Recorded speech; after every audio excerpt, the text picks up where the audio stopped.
All right, what's going on, everyone? This is End Time Headlines, and tonight we have a special broadcast.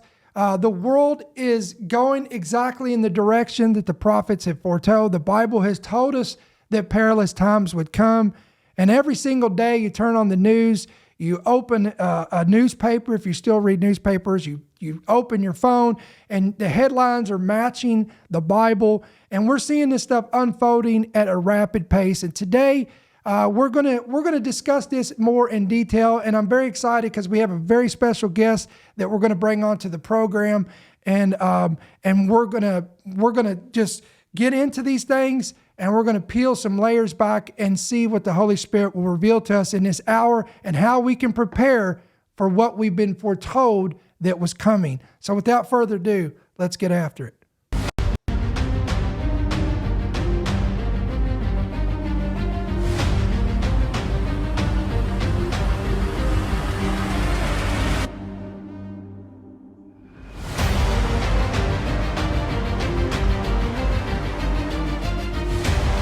The following program is brought to you by friends and partners of End Time Headlines.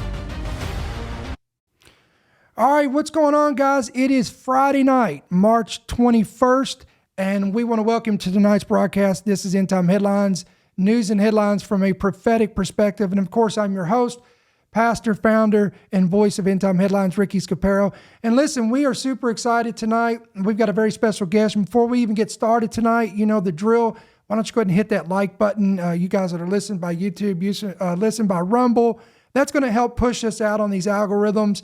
And if you want to keep up with this on those platforms, take it a step further, hit that subscribe button, hit that bell notification. That's going to be a blessing to you. So you help us out, we help you out, and we can stay connected. But I always like to tell everybody, if you haven't downloaded our free app, I want to encourage you to go by your Play Store. You can do this by going to Apple or by your Android store, depending on your device. And if you're listening by Apple or Spotify, just type in End Time Headlines, look for our official ETH trademark logo right there. Download the app, hit yes to push notifications, and you're going to be squared away. You're going to have every headline. You're going to have every podcast, breaking news, prophecy, viewpoint. Everything's going to be right at your fingertips, and it's going to be a great blessing to you. And with with social media, now, we have a reprieve right now with the censorship, but we never know what's going to happen. The winds turn, they blow, they change. And with all the censorship and suppressing and shadow banning, that's why we want to encourage you to download the app so you can keep up with this.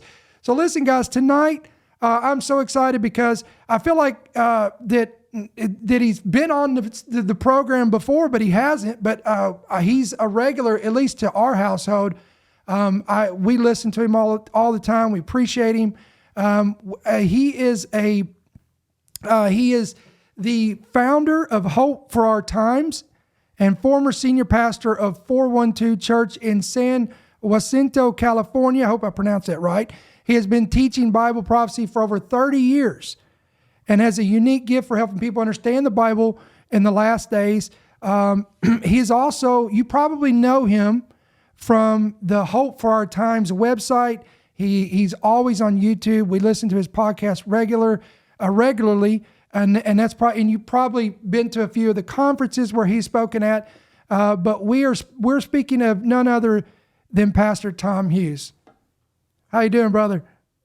Ricky, man, it's so cool to be on with you. And likewise, I've been following you for so long, and I just absolutely love your ministry. And I mean, I just think you do such an outstanding job. And to finally connect with you, for me, this is like almost feel like a kid in a candy store. So, hey, here's Ricky. This is very cool. Same here. We were just talking off camera and talked about, I was telling, I couldn't tell you how many times in the summer I'd be, I'm mowing the yard and doing lawn work, and I put on your podcast, put on YouTube, and you got me cracking up and laughing.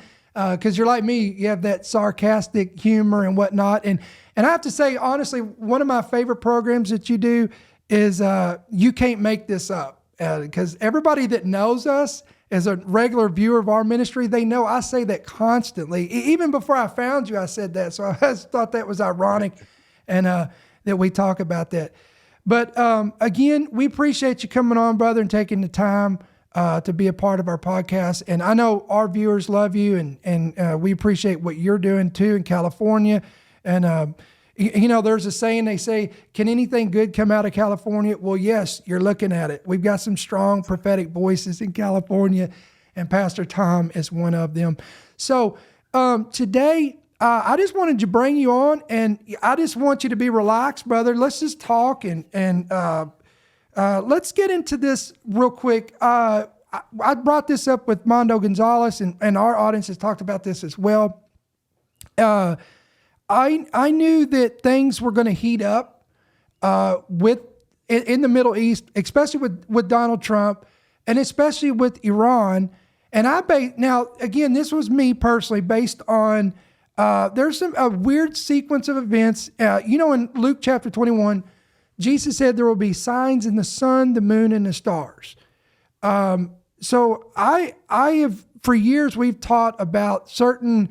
The ancients understood this. A lot of the modern, the modern watchmen some of them are iffy on this, but a lot of the older generation, I call them the generals of prophecy. A lot of them understood this.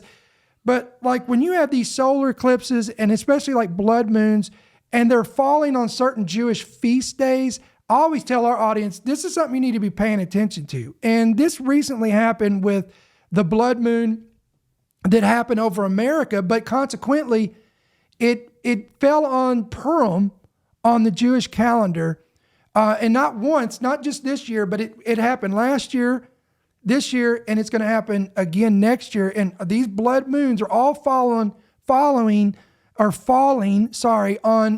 the Jewish feast of Purim, which consequently we know is the story about Esther and how the Lord used her to deliver her people, the Jewish people, from Haman, or from Persia, modern day Iran.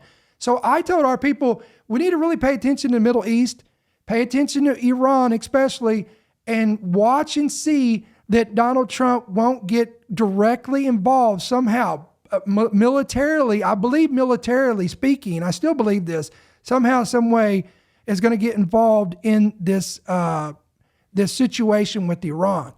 So I'm going to pull up some of these things. Now, I just want to hear your thoughts on this.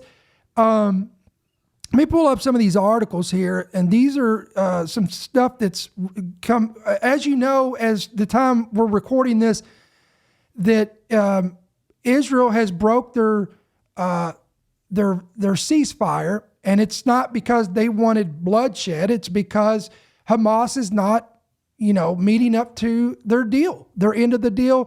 And Trump even warned them. He said, look, if you don't, fulfill your end of the deal, it's going to be bad for you. And here we go. Now it's tit for tat. Israel's, from what I understand, involved now in some type of a ground incursion going on in Hamas, or in this area in the Middle East. In Lebanon? I think that's where they're going into. And then you got Hamas now that has launched their first attack on Israel since the collapse.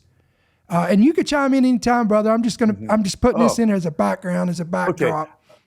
I mean, I could say like a million things right now, but I look at this, and with what you mentioned, Trump getting involved, I think it's going to happen.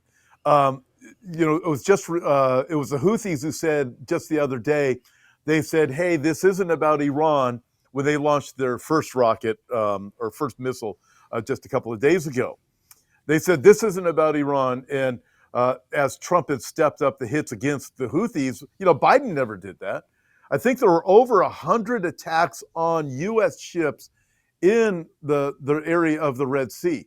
You look at this, and Biden didn't do anything during that time. Trump comes in, we have a different administration, regardless of what anybody thinks about him.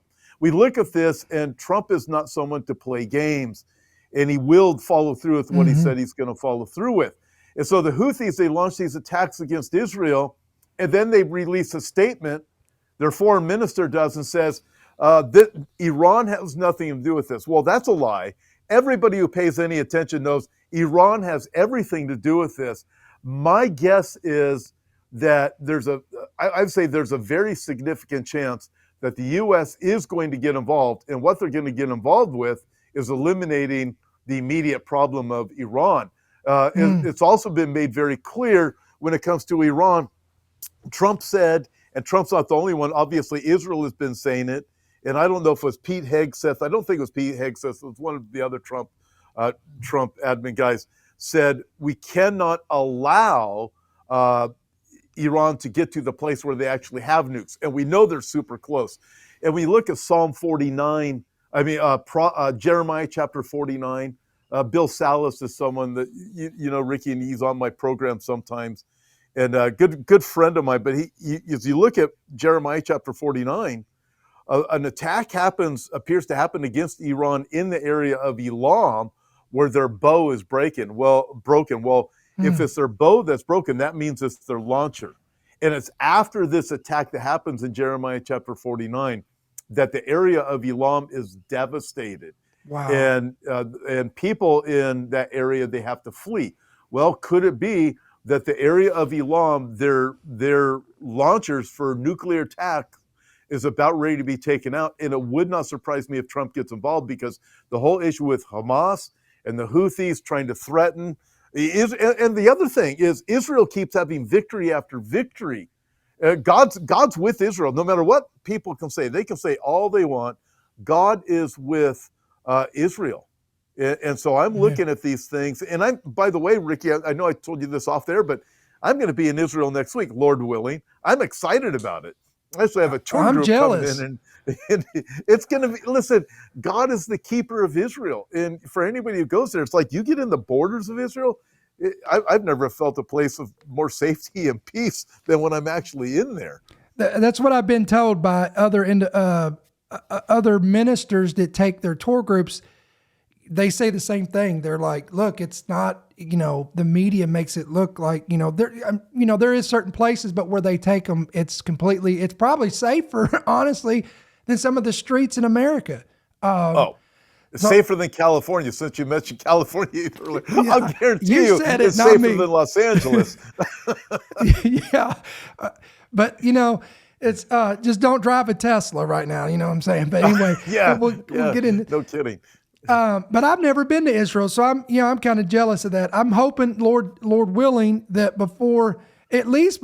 either before the rapture or before we set up the millennial reign, that I at least go over there before that. You know what I'm saying? I'd like to see it. I'd love to have you join me over there sometime. Maybe we can work that out. That would be great. That would be awesome.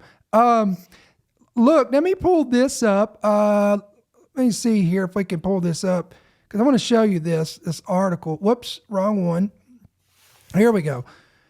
So Trump warns that he will, quote, hold Iran responsible for any further attacks by Houthi militants on vessels in the Red Sea. I'm sure you probably saw the report where the Houthis claim responsibility for attacking a carrier ship and then other vessels. Every shot fired by the Houthis will be looked upon from this point forward, as being a shot fired from the weapons and leadership of Iran. It's all in bold, and Iran will be held responsible and suffer the consequences, and those consequences will be dire. Now, I'm going to pull up another article. This one I thought was very intriguing. I know this is cut off right here, but here's what it says. It says, Trump, we're down to the final moments with Iran. Let me see if I can pull a little bit of this down here, so we can read this, because I want to show you this so we can read this together. Well, let me just, you know what? We'll just do this. Sorry, got a little technical glitch here. I want to read a little bit of this to you, and then I want to get some insight on this. U.S. President Donald Trump hinted on this past Friday that the U.S. could take military action against the Iranian nuclear program very soon if the Islamic Republic does not strike a deal with the United States. Speaking to reporters in Oval Office, Trump said that there would be interesting days ahead with respect to Iran. Quote, we're down to the final strokes with Iran, Trump said, using a golf metaphor. We're down to the final moments. We're at final moments and can't let them have a nuclear weapon. Now, this is not the first time he has made this statement. What's interesting, Pastor Tom, is I know that Netanyahu has made the statement that there, and I don't have it with me. I should have pulled this up, but there was an article where they were saying that if there was ever an opportune time for America and Israel to work and collaborate together to take out the head of the serpent, which would be Iran, aka Persia, it would be within this window of time of the next 4 years, because like you pointed this out, this would have never happened under the Biden administration. Biden was he was against, he gave a lot of resistance against Israel. There was things leaked out that he stood against Israel. We all know all this stuff. So it's going to be very interesting. And you pointed out, like you said, that was very interesting with that prophecy talking about this. So we know that Iran has carried out 2 rocket attacks, right? Recently. Oh yeah, the ballistic missile attacks. Yeah. Right. So would Iran be foolish enough to do something like that again under this administration? Do you think they want? Now, we know that there's an apocalyptic ideology of Islam that comes out of Iran. This is where and I know you're familiar with this. They believe that their coming Messiah, the Mahdi, must emerge in a climate of chaos where there's a war between the West and the East. So one would even venture to say that in some essence, some of these imams, these radical imams and whatnot in the West, or in Iran, they want this. They want to have this conflict in this war because, again, in their ideology, this is going to usher their Messiah. Yeah, I look at that. I remember when Ahmadinejad was the president of Iran. Yep. Remember Glenn Beck calling him, "I'm a nut job." That's the easiest way to pronounce his name. Yeah, but he is to promote that was the 12th Imam. Is that what it was? Yes. And the Mahdi and all the time. And so we were waiting for that. And it was back then, probably shortly before that, I had someone come out to the church, Waleed Shubat. I know who that came out, is. and he was talking about. So I was able to connect the dots by the time Ahmadinejad came on the scene, started saying this. But that is what they want. Is Iran dumb enough to do this? Well, you can get blinded by your own pride. I mean, look at the things. Listen, Satan, Isaiah chapter 14 says, "I will ascend. I will be like the Most High God. I will be it. I'm going to be the king." Well, gets him kicked out of heaven. And not only that, he's got a judgment that is still in the future, but he still seems to think, it's just crazy, that he's going to defeat Jesus. It's not going to happen. So this is really what is happening in the world right now when we look at this building of the beast system and everything, is Satan's pride in an attempt to defeat Jesus. Listen, Satan knows what this book says. This book says, hey, you're going to lose. I think, Ricky, that's one of the reasons why he doesn't like us talking about these things, because we know what his eternal retirement plan is, and he doesn't want anybody else to hear about it. But pride causes you to do things that are fatal to yourself. So could Iran do it? They very well could, because their leadership is what's bad. There's so many people in Iran that are turning to Christ. From what I understand, per capita, there's more people turning to Christ in Iran than anywhere else in the world right now, per capita. And under great persecution, but they have really wicked leaders that are full of pride. And so I look at it, I can't imagine Trump with the things that he stated, because he's not someone who's going to cry wolf or something like that. So I think something's coming. Also, you mentioned Israel, what Netanyahu said, Israel with the U.S. It makes a lot of sense to me, especially when we look at Israel, how they have the walkie-talkies, the pagers, those were in works for years. Right. And so Israel was remarkably patient and waiting for the perfect timing. Israel is now in a place of their own survival. And I think it could be that perhaps Trump is listening to Netanyahu or his leadership saying, hey, let's wait for the perfect timing to take out Iran, because Israel's intelligence, they know exactly where Iran is in the building of, in the ability to launch their nukes when they're ready. So I think it's going to be like the pagers. It's going to be something, it's going to be the perfect timing to stop Iran. But I really do think that the U.S. is likely going to be involved in that. And this is interesting too. This is posted on X. Listen to these words, Ricky. Staff Sergeant David Belavia, he said, "We've seen war. We don't want war. But if you want war with the United States of America, there's one thing I can promise you. So help me God, someone else will raise your sons and daughters." So, Wow. that is, that's it. And so that wasn't about Ukraine. This is about what's going on over there in the Mideast. Israel, we know, you and I, we both teach on these things.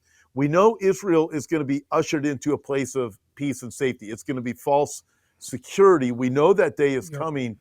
And I think, I really do believe it's going to be following whenever these current wars are finished. But Israel's, in a sense, they're expanding territory right now too.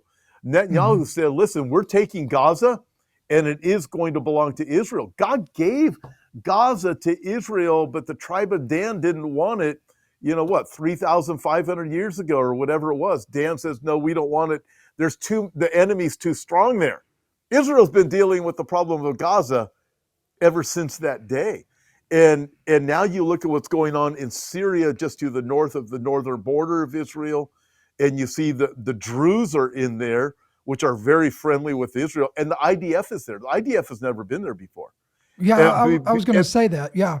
Yeah, it's remarkable. Man, Ricky, I would love for you to go with me sometime. We'll go up to the Golan Heights, especially now, because you can look down and go, Israel's down there. We don't have the nonsense of the UN down there anymore. Right. Or these, you got the Druze down there with the IDF. But it's amazing to be alive. But I think something big is going to happen, and it's going to be devastating to Iran. And Israel just recently came out, or the IDF said that they may get engaged directly in Syria now that this, the new takeover, since they've run off Assad, and that you've got the bloodshed going on there with the Christians being slaughtered there, and Israel's threatened to come in. So, I want to address to our audience, you may be listening to this and you get a little bit of anxiety because you're thinking, okay, we've got this war, we've got this conflict going on in Ukraine and Russia, and now we may be directly involved in a conflict in the Middle East with Iran. But, you've got two watchmen here listening to this, and I can't help but to think, if you know the Bible, guys, you got to remember, we somehow, some way, we have got to get to Ezekiel 38:39. And consequently, Pastor Tom, I know you know this, isn't it interesting that in Beijing, by the way, consequently, it was on the very day of the blood moon on Purim, you had President Xi, you had Vladimir Putin, and you had there was three leaders that met in China. I can't think of it right now, but it was Xi, it was Russia, and it was the Ayatollah of Iran. Consequently, so you had those three leaders that met in Iran, and they're forming this pact. And by the way, Turkey's in that too. Erdogan's involved in that. So isn't that interesting that you have, look at all these key players of Gog Magog. You've got Turkey, you've got Russia, and you've got Iran. And look at this alliance they're forming. And consequently, the whole meeting was in regards to basically making provision or preparations for this very thing, because Iran knows that their time is coming to an end. They know that they're going to have to, the Ayatollah is going to have to respond. Iran's going to have to respond to Trump. And if they don't, they know that the sands of the hourglass are running thin and they're running out. And we could see something really nasty on our hands. And, and I know, Tom, you talk about this. I know you've sat around and, we as teachers of Bible prophecy, we ponder on scenarios and hypothesis of how is this going to happen? How can this be fulfilled? And one of those is Isaiah 17. How is Damascus going to become a ruinous heap? And you think about that. Do you have any insight on that? I know you got something you wanted to say on that. Well, my insight's just like yours. It's right here. Right. In this book. So it is Very interesting. So Assad was president of Syria for the whole family and all that, run Syria for so long. The enemy is probably safer than the enemy you don't know. Well, the enemy Israel didn't know. I mean, they knew of him, but I mean now they're in Syria with Al-Jawlani, whatever he changed his name to now. He puts on a suit, combs his hair. He's still the same wicked person. He's more wicked than Assad was. Israel has a major problem because really this guy is ISIS in Syria, and think of Damascus. So before you could look at Damascus, Isaiah chapter 17, for anybody who's new to prophecy, talks about Damascus being destroyed overnight. In the morning, Damascus is no more. It's like gone overnight. Okay, with that, in the evening she's struck. In the morning she's no mas. She's gone. With that, without Jilani, he's worse than Assad was. ISIS in Damascus. And then you think, what would they do to Israel with hands on chemical weapons or anything else? We know in Syria there are chemical weapons that are there because Assad had them. And he used them on his own people. So Al-Jawlani is the same guy who said a month ago, we're here to get along with all the Christians. We want to, we're just going to do a big group hug. We want everybody to get along. He's telling a half truth. The truthful part he was saying is, we want everybody to just do a group hug. What he didn't tell you is how we're going to go about it. We're going to kill every single person that doesn't submit to the sword of Islam. We're going to eliminate them. So last week we saw them all over the media. The mainstream media wouldn't report it. Most alternative media wouldn't report it. Right. But they literally crucified Christians. I know you've Yes. talked about that stuff. Crucified them, put them on and put them on crosses and nail them crosses and kill them that way. Well, yeah, you eliminate all of your opposition, then you will do a big group hug and you will get along. It's submission by the sword. This is how wicked this guy is. Israel knows how wicked he is. So hence, fortunately, Israel and the IDF have pushed into Syria. The Druze were more comfortable with Assad being the leader. They were okay in Syria. They were able to live there safely. They know they're, no kidding, because Assad would kill his own people. Right. So that's crazy. So the Druze, now they're saying, no, we need the IDF's protection. So the IDF is protecting the Druze in southern Syria, which also means Israel's kind of expanding territory at the same time, not officially, but they're in there, which is fascinating to me. But Israel, I believe, has to deal with the Damascus problem. Isaiah chapter 17, to me, the destruction of Damascus is a future prophecy, has not yet been fulfilled, no matter what a bunch of my colleagues may say. It hasn't yet been fulfilled. I agree. Damascus is going to be eliminated. In Ezekiel 38, this world is pushing towards Ezekiel 38. I don't believe China's going to be involved with Ezekiel 38. China's got its own problems, but China being involved now, China's a bad player, right? They can certainly encourage and support and give money and whatever else, because China hates the U.S. I think they'll be part of the kings of the East. Do you agree with that? They could be, and here's the thing with the kings of these. I believe they could be part of it. And I know for years it's been said, China's got a 200 million man army, and therefore they are the army that's going to come from the East. I think it's a misinterpretation. I want to be careful what I say here, but so the interpretation, it was some friends of mine, Hal Lindsey, who was a mentor of mine, who's endorsed my books, and I've gotten to know before he went to heaven. He was one of them that promoted Chuck Smith, the founder of Calvary Chapels. I've been a Calvary Chapel pastor for years. He really supported it. Greg Laurie, who I served as a pastor on Greg Laurie's staff for a number of years, he promoted it. But the challenge with it is the 200 million army is Revelation chapter 9. It's talking about demons. And the Revelation chapter 16, the bowl judgments, is where you have the kings of the East. And they just got connected a long time ago. They're different judgments, different timings on the judgments. Chapter 16, the bowl judgment is at the end, and it says east of the Euphrates. And literally, that's exactly what it means. Just east of the Euphrates doesn't necessarily mean China. Now, I do believe China could have army in there, along with any other army that's east of the Euphrates. It is kings. It's plural. Yep. They're going to come up over a dried up Euphrates River. But China, and it could very well be because China's problems are demographic. They are collapsing. They had a one-child policy for how long, and it's just devastated them. They just wouldn't let girls be born. Horrific things China has done. Now they're paying a price. Their economy is terrible. Their population is collapsing. What do you do when all else fails? You go to war. So China could very well be, when you start looking at that, and it makes sense, they would be part of the kings of the East. Here's something else, Ricky, that's fascinating. I think you have posted this before too. China, I don't know who came up with the estimates or how they could estimate this, but someone had come up with these demographics for China with the Christian people there, said by 2030, the way the underground church is growing in China, they could have as many as 300 million Christians. I don't see how that's possible. 300 million is a lot, but that's what I've read that number twice. 300 million. Can you imagine after the rapture what would happen to China? They're going to have a hard time getting any group together to go to war. But nevertheless, even if it's only 100 million, that's still a lot. That would absolutely devastate China.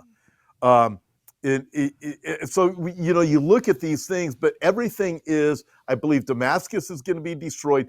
We literally are at this place, Ricky, where tomorrow we can wake up and Damascus is no more. Of course, but everything also has to push toward Ezekiel 38. And I believe we are in this place right now of waiting for Isaiah 17 and Ezekiel 38. We may be raptured before they get fulfilled, but I think that's what is going on with all of the different wars. Possibly the Psalm 83 war, for those who believe Psalm 83 is a real war. I do. I was a doubter for a long time, but the more I look at things, I'm thinking it's real. I think it's really going to happen, and we're living through it right now. And Israel's victorious. Israel is just getting stronger and stronger when all their enemies are coming against them because God has them. Amen. Did I talk too much, Ricky? No, I'll just start going. You're fine, brother. I get all excited and I just start going when you go ahead. You're the guest, man. You got the floor. And that's what's profound about Bible prophecy. And I've said this before. It's like you're going down the road on the interstate and you see a sign that is, so many yards away, and you recognize that it's a sign, but it's not legible. You can't read it. But the closer you get to the sign, the more clarity you get on observation of seeing that. And that's what I believe Paul said, we see in part, we prophesy in part, we see through a glass darkly. And I know he was talking about something else, but that's how I view prophecy too, because you got to think about, let's just use the mark of the beast, for example. Decades ago, when that was written in 95 AD by John the Revelator, the technology did not exist that we have today. So, when you think about our parents and our grandparents and our great-grandparents, how they would have viewed Revelation 13 in comparison to what we have now, because now we're closer to the coming of the Lord. We're closer to the catching away. Now, to me, anyway, I believe it's more evident than ever that the mark of the beast is more, when it talks about, when John saw something being put in the right hand or in the forehead and that would require people to buy, sell, or trade, that made no sense, 20, 30, even I got saved, it'll be 25 years this year. Even back then, that technology wasn't available, the implants and this and that. But the point I'm trying to make is, the closer we get to the end of the age, the coming of the Lord, I believe that we're going to get more and more clarity on these events. And that's what's exciting about pulling, different voices in here, like you and this brother or this sister, and different people, because we get different angles, different perspectives. I mean, my goodness, guys, the synoptic gospels, you had all the writers that were in unity, but they gave you different viewpoints and angles of the same perception. So this is exciting. And look, I want to move on. So the Middle East, let's recap this before we move to the next topic here. So here's what we recap, guys. Keep your eyes on the Middle East. it's consequently, the more they say peace and safety, sudden destruction just keeps popping up, right? Who would have figured? But we're seeing the things unfold with Israel. We're seeing things unfolding in Syria, and all the while you got the Putin and Zelensky and Trump drama going on, and now Iran's in the forefront. So we got a lot to pay attention to for the next. We're in March. We've got 9 more months, and it's going to be interesting to see what transpires over the next 9 months in the Middle East. So we're going to keep our eye on it. But this story, I knew when I was going to have you on today, I was like, we got to talk about this. Oh Lord, listen, guys, if you live in New Jersey, we forgive you. But you guys, this is unbelievable. Pastor, we were talking about this off record, and I said, Pastor Tom said, this had to be something from the Babylon Bee, but it's not. Yes, guys, look at this headline. Parents are being asked if their newborn babies identify as transgender. What? Let's read down here. This is unbelievable. I want to look at this questionnaire. For you guys listening by Apple or Spotify, I'll read this to you. For you guys watching visually, you can see this. And again, this is legit. Sexual orientation and gender identity questionnaire for a newborn. At Inspire Health, our mission is to provide a safe and compassionate experience that improves the health and well-being of our community by placing the safety of our patients and the support of our employees at the center of all we do, to enhance our ability to fulfill our mission as well as comply with recently enacted state legislation. Translation, we had to print this out to cover our rear ends so that we don't get sued. We are requesting information below on your sexual orientation and gender identity. Please complete this questionnaire and return it to the staff member performing our registration. Now, guys, look at this. Patient name, the newborn. Obviously, the newborn can't write his name or her name, so the parent fills this out. The newborn's date of birth. Okay, that's fine. We got a name, we got a date of birth. Then it gets weird. What sex was your baby assigned at birth? Okay, well, that's not too weird. Okay, it was female, it was male. And then prefer not to answer. Don't know why you would not want to prefer to answer that, but nevertheless, it's there. Then look at this, guys. Do you identify your baby as what? A, female, B, male. Look at this. This is unbelievable. Transgender female / trans woman / male to female. Transgender male / trans man / female to male. Gender queer, neither exclusively male nor female, or additional gender category / self-described. Please specify. Are you kidding me, Pastor Tom? It's nuts. We've gone to a place of craziness. This is just absolutely insane. So people are saying, okay, so who is God to decide what gender you are? So a parent, and there's some parents who will actually do something like this because we've gone to a place of crazy. This is just nuts. I like to think most people would say, hey, something is seriously wrong with this whole thing. But, whatever God says is good, the enemy of our soul says is bad. So God in the Garden of Eden says, hey, male and female, I've created them. The enemy comes along and says, not so fast. We're going to mess all of that up. And this is stuff, it reminds me, Ricky, 1 Timothy chapter 4, the people have doctrines of demons and deceiving spirits, speaking lies into. Come on. Does anybody take their dog to the vet, and the vet says, "Go ahead. What gender is your dog?" Well, my dog's gender queer, whatever. No, it's male or female. There's no other option, and this whole thing. Listen, let me go back to this also. You mentioned about just having more clarity. As we get closer to them, I agree 100%. And even Daniel, when Daniel wanted to understand the last days, he asked the angel, Daniel chapter 12, can you help me understand? The angel says, Daniel, close the book, seal it up. It's not for you to know. It's for those who are living in that time. And I believe, like you, the closer we get to that day, whether it be the mark of the beast or other things, even things we were talking about, Israel or whatever. The closer we get, the more clarity we're going to have in understanding things that are going to, and this is just one of them. Yeah, How can let's we read get this. to a place of such a sanity? Let's read this last question here. Which of the following best describes your baby? Lesbian or gay? What? B, straight or heterosexual? Oh my gosh. C, bisexual. And then there's one down here, self-describes, please specify. Now, look, guys, self-describe. Like, and look, and here's the sad part. The whole reason why this hospital had to do this is because, and the reason why I know this, Tom, is because my wife works in healthcare. She's a nurse practitioner. And I can't go into too much detail here, but I will tell you, and I know for certainty what I'm about to tell you, I can 100% stand by this.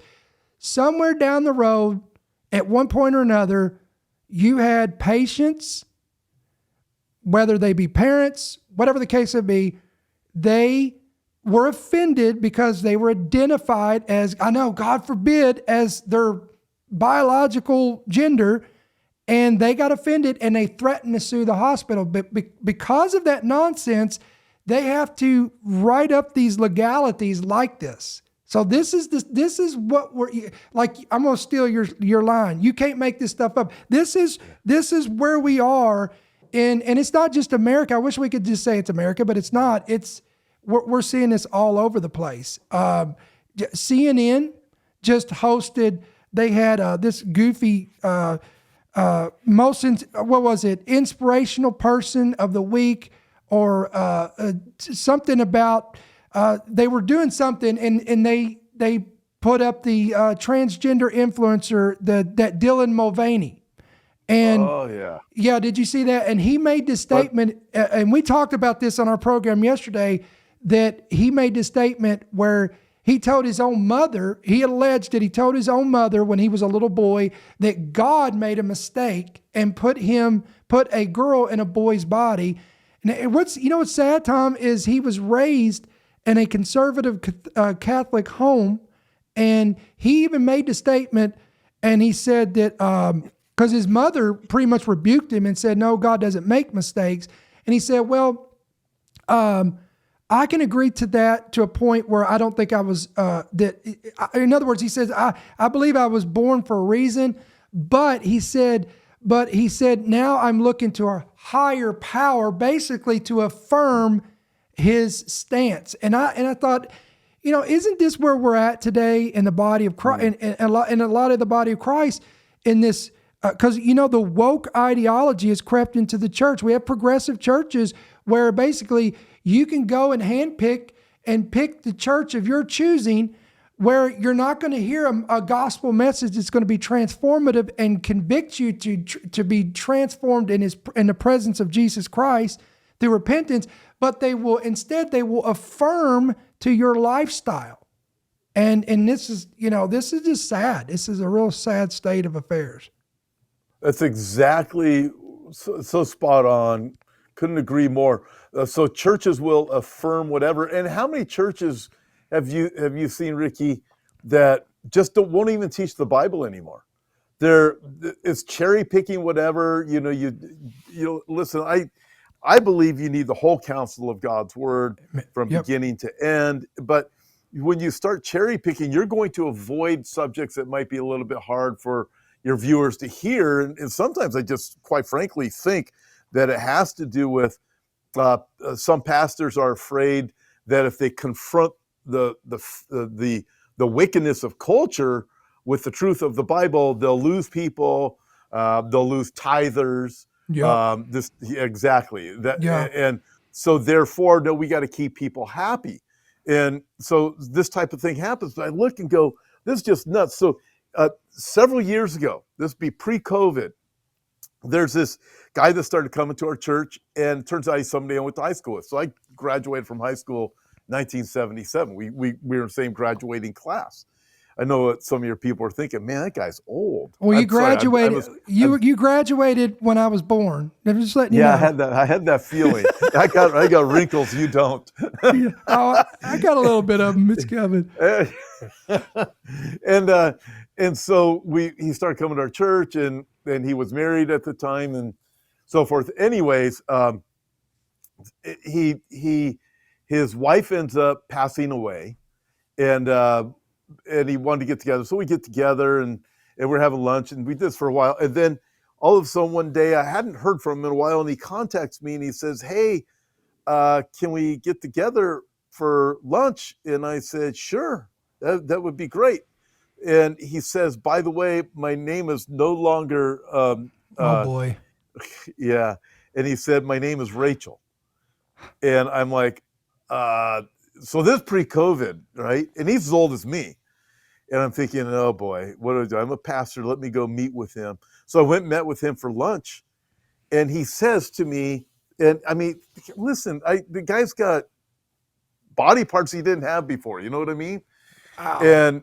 And he's wearing a dress. And I mean, it's so obvious it's a guy. And I'm sitting there having lunch with him. I'm thinking, what are people think looking at me? But anyways, we're talking with him, and I was very calm. And he finally gets to the point, and he says, "So what do you think?" And I said, "Well, I think what you've done is wrong." And I said, "This is what the Bible," and I was as calm as I am right now. Mm. And I said, I think it's wrong. And I said, "This is what the Bible says. God made a male and female." And I said, "Richard," I said, I believe you need some help. And there's something not right there. But God's grace and God's forgiveness, but I do believe that this is sin." And he just went off on me. Just absolutely went off on me. Well, I mean, you did And call I him said, Richard. I did. I didn't know it was illegal to do those things Yeah. back then. Yeah, And yeah. he still it's he. I mean, and he just goes off on me, and he says, "How dare you say those things?" And he said the exact same thing that Dylan Mulvaney said. Yeah. God made a mistake with me. And I said, God Wow. didn't make a mistake. We must be born again spiritually. And that's what the problem is. But he literally started yelling at me. And I Mm. said, what's interesting is you demand tolerance. I said, I was very tolerant of you. I said, I calmly, and I was talking like this, I've been very tolerant the whole time, listening to you calm and with compassion. I said, and you asked me my opinion. I calmly gave you my opinion. And I said, as soon as I did, you absolutely just vilified me and yelled at me and just cut me down in every possible way you can verbally. And I was still calm even saying that. And I said, who's not being tolerant at this moment? And he just looked at me and he said, I'm not. And while he's yelling at me, you're not being tolerant. And I just got up and left. That was the last time I saw him. Then he sent me a scathing email why I was wrong, and then I had to block him. And I said, this stuff is just. But this stuff I believe is, a lot of the people want to describe it to mental illness. Listen, I would ascribe it to demonic influence. That's where I I said look the at same these things thing on my coming from. podcast. Yep. I said, look, spirits are alive and well. You look at the 5 cities of the plains. Ezekiel talked about the sins of Sodom. Sexual immorality was rampant. That was demonic activity that was working in those cities. And those spirits are alive and well today. Ephesians 6, Paul said that we don't wrestle against flesh and blood. We're dealing with demonic spirits. And the sad thing is the whole reason why he wanted to have this meeting with you is because he wanted you to affirm his lifestyle, but you didn't affirm it, and those demons manifested. That's what happened. That is exactly what he wanted. In fact, Yep. he wanted my blessing because I was a pastor. That's And it. That's it. it wasn't going to happen. He asked me in somewhere in that conversation. It might have been the first thing he started off with is, "Hey, if I show up at church Sunday, will you let me use the women's restroom?" I said, "Absolutely not." No. And then from there, Wow. everything just went the direction. But that's what he wanted. He wanted me to affirm him. He wanted my blessing because I was a pastor and somebody that he knew. And this is but they are getting the affirmation through schools, through politicians, through the worst. And to me, Ricky, the worst part is through churches. And That's scary, man. yeah, That's your First Timothy 4. The it is. Seducing spirits and doctrines of devil. Look, true story. The guy who led me to the Lord in 2000 was a youth pastor. My best friend. He was there.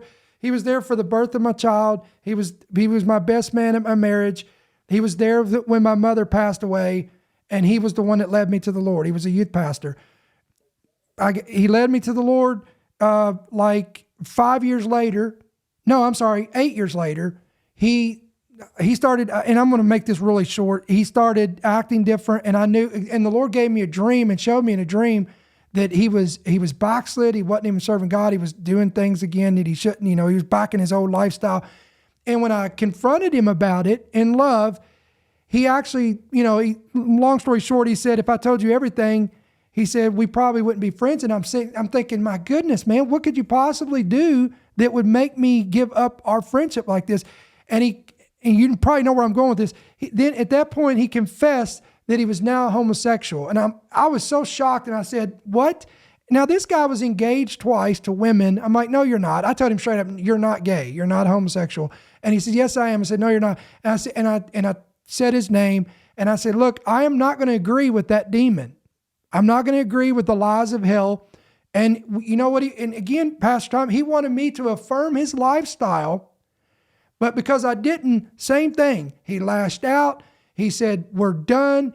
And he was the one that, he was so afraid of me walking away from him that because I wouldn't affirm his new lifestyle of sin, that he was willing to throw it all away. And to make a long story short, we stayed in very minimal contact for years, but it's been years. And I pray for his soul all the time and pray, that he doesn't go beyond, to a reprobate mind. But it's sad.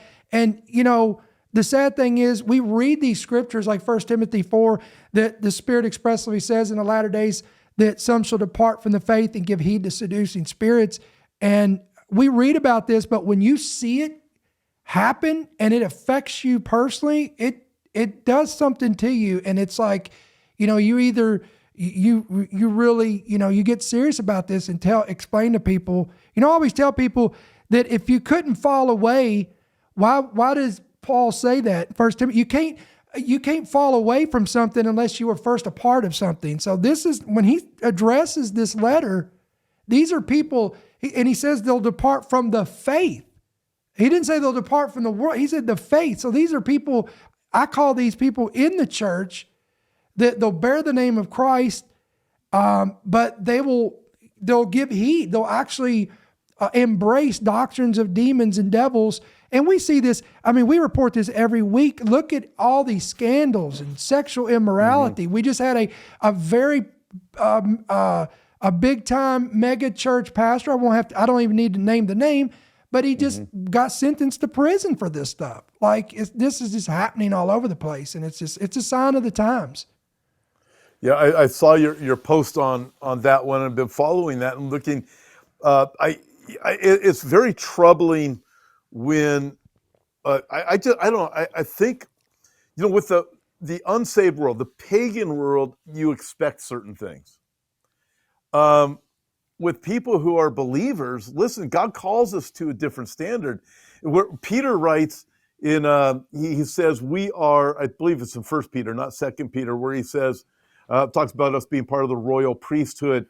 And he says, you're God's own special people, or peculiar people is what I think it says in the King James. The Greek there doesn't mean weird.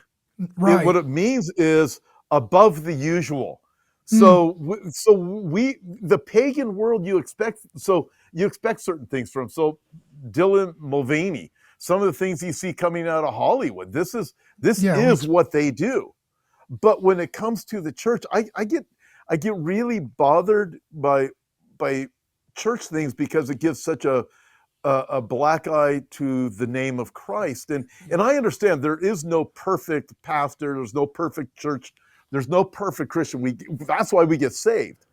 But we are called to a different standard. And then when we see these things, it's heartbreaking is what it really is. And then how many people get led astray when they find out a story like that or whatever, especially if if it is the pastor. And I hate even talking about these things because it's kind of but it's dark. But I tell you, it's the departure from sound doctrine, Mm-hmm. and which Yes. is really what it comes down to. And in 2 Timothy chapter 4, it's where Paul's writing, and he says, talks about the time will come when they will not endure sound Sound doctrine. doctrine. Literally means they won't put up with the truth.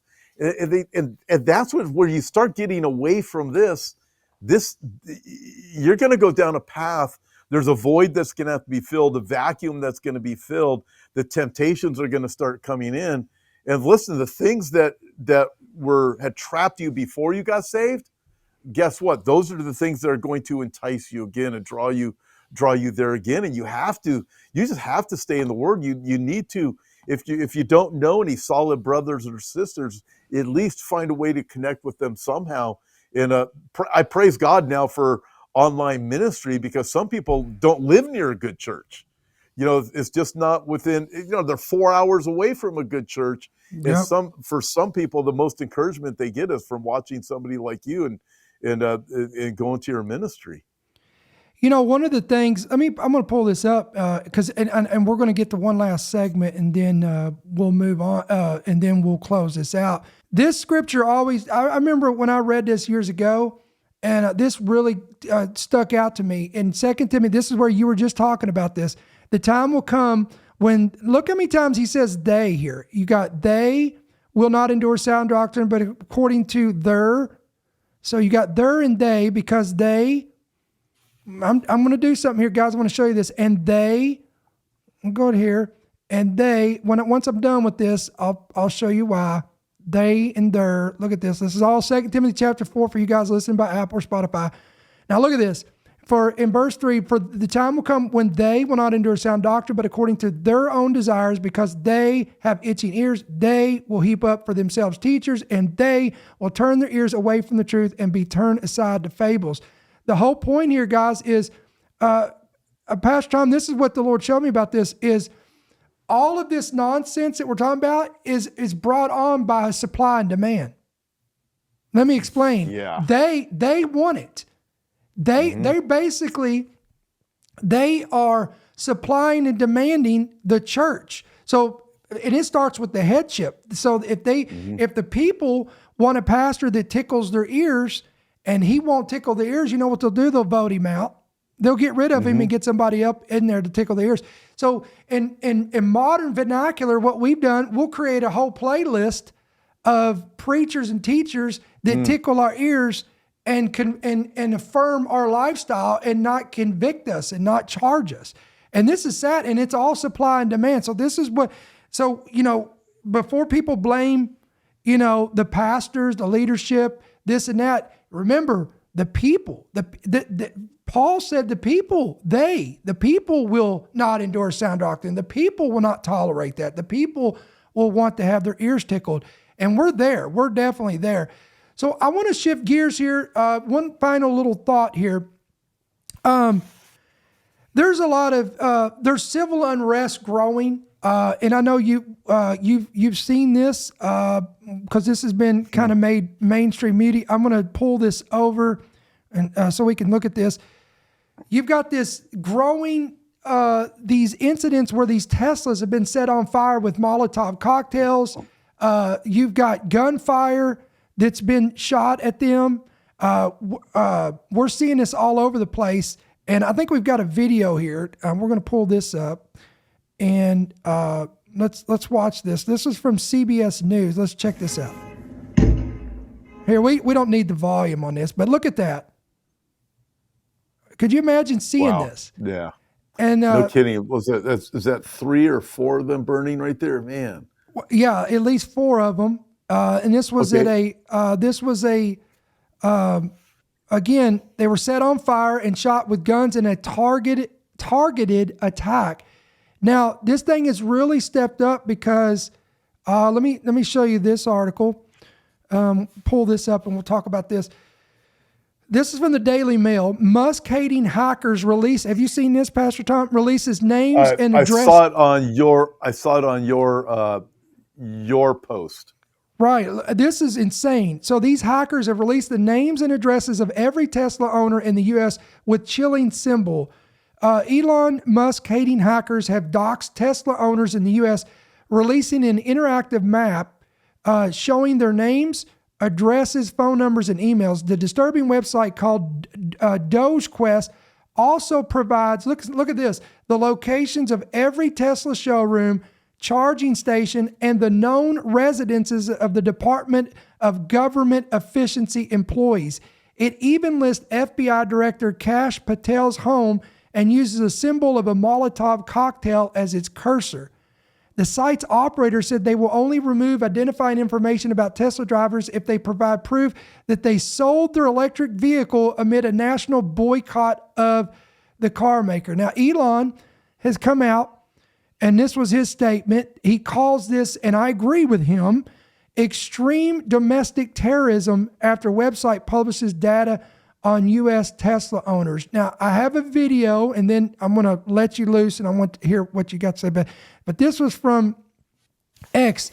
Listen to this confrontation on, of course, this was a clip from CNN where they, you just got to listen to this. Let's listen to this together. Let me make sure the volume. Okay, here we go. Terrorism, people ought to be put in jail and left there for a very long time and be taught a lesson. So when they do it to a Tesla dealership, it's really bad. But when they do it to the halls of Congress, we should pardon them. Is that your position? No, I've never. I don't Are support. you okay with the January 6th pardons? I know you haven't been around for a while, so let me educate you about my position about January the 6th. I'm so sorry. Let me educate you. No, you don't need to patronize you don't need to. me. You don't need to be condescending to me. I'm So not let me condescending. educate you about Whoa. my position. You want to attack me? Let me finish. Let me finish.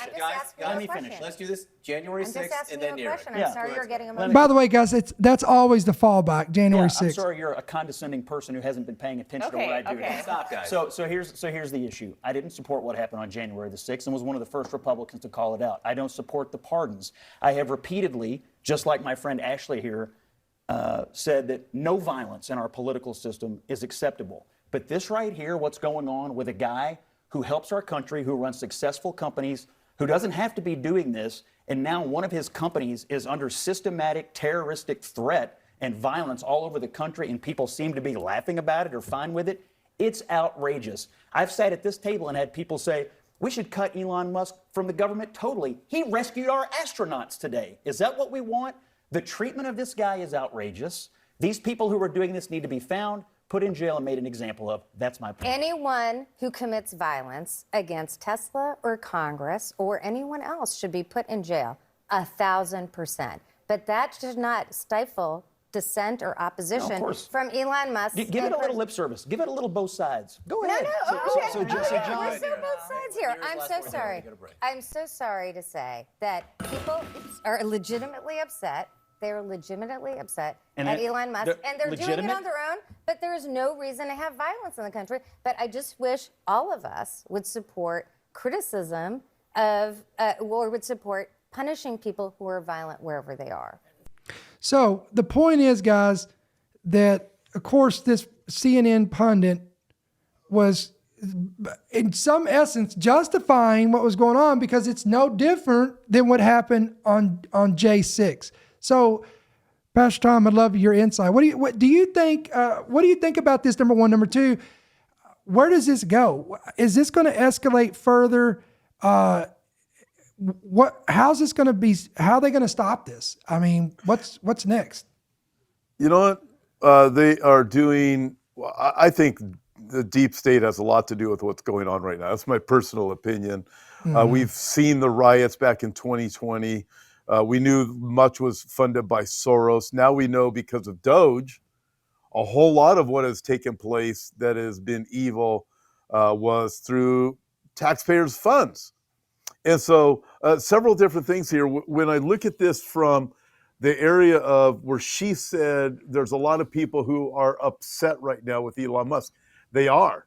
I'll tell you why they are, because the money trail has been exposed. Right. And it goes back to them. And that is what has the Chuck Schumers of the world upset. That's what has a lot of the media upset, because Ricky, I've asked this for years. You have, for quite some time, you have a lot of people who follow you on Facebook, on Instagram. You have a lot. You have way more that follow you than do CNN. Well, if you look at the CNN viewership, it's in the tank.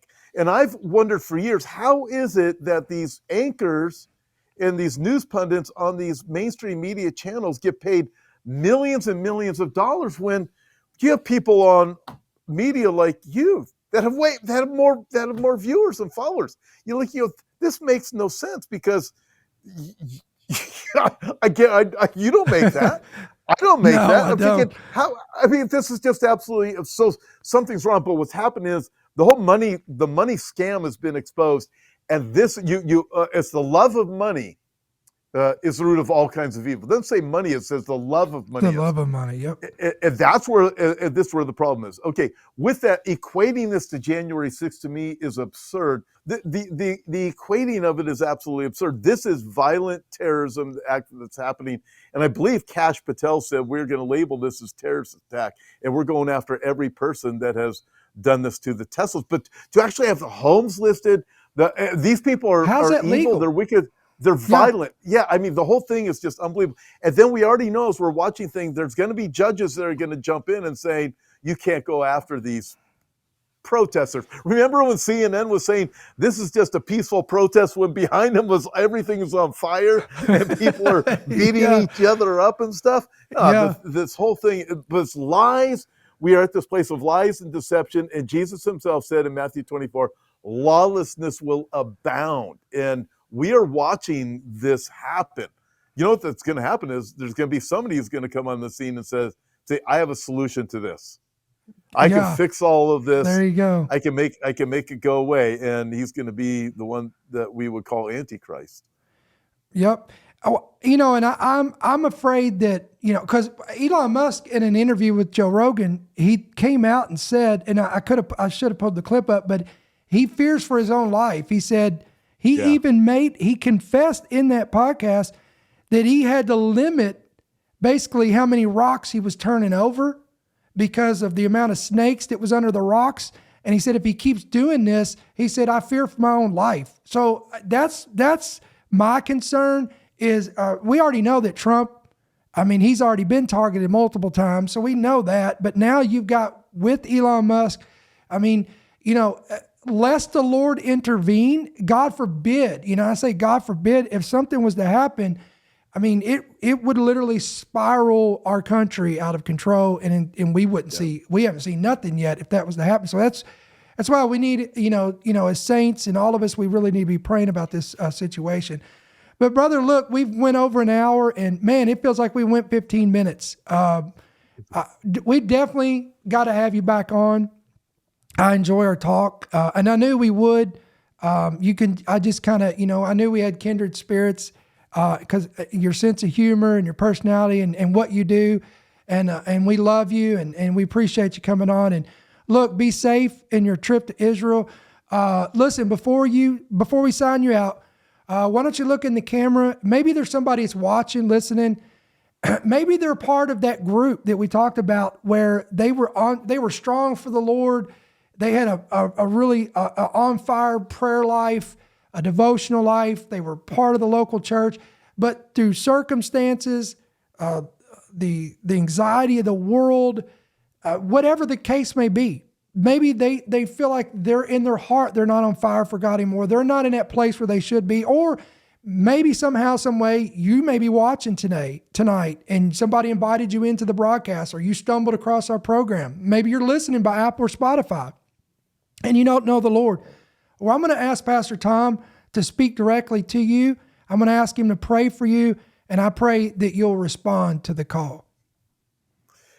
Listen, real quick, I want to exhort you to turn, if that's you, turn from where you are going, from where you are, and turn back to the Lord. In fact, I would even run back. Think of the prodigal son. For those of you who know the story, what happened? He wanted to go his own way. He left, but when he returned to his father, as soon as his father saw him, his father ran to his prodigal son. Friend, that's you. If you would just turn to him, he will run to you and he will draw you back. He will hug you. He will give you that life worth living. And remember that Satan himself said that, or Jesus himself said, I have come to give life and give it abundantly, but the enemy has come to kill and steal and destroy. Turn to your Father and he will run to you. Lord, I lift up all of those who are watching and ministering, anybody that's in that place right now, knowing they need to get right with you. I ask God that you use our prayers even right now for people who are praying all over the world, wherever they are watching, praying with us, Lord. Use our prayers to get a hold of that person's heart and mind, to be surrendered to you. That right now, this very moment would be that moment where it's over.